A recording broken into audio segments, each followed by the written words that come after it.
Assalamualaikum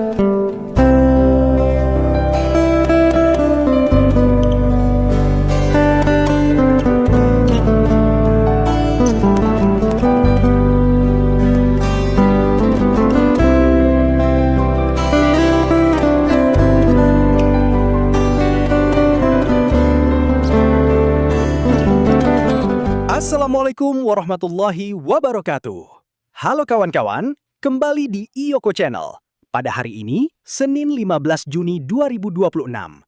Sekarang, kita akan melihat perkembangan terkini proyek pembangunan Flyover Sitinjau Lauik di Panorama 1.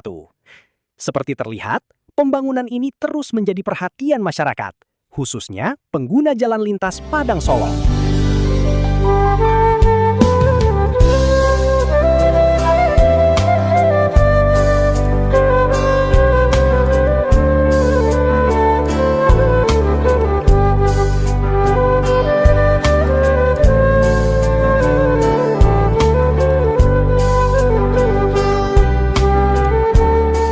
Dari pantauan terbaru di lokasi, aktivitas pembangunan saat ini masih terpusat di area Panorama 1.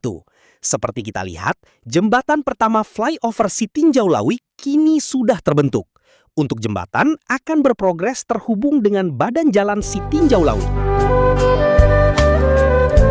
Nah, bangunan di tepi jalan ini juga sudah dirobohkan. Sedangkan ekskavator juga masih berprogres memadatkan dan mendatarkan sebagai lanjutan flyover Sitinjau Lauik.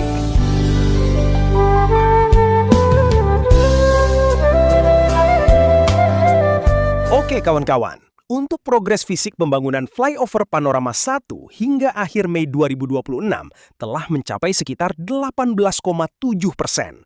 Sementara itu, proses pembebasan lahan dilaporkan telah mencapai 100%.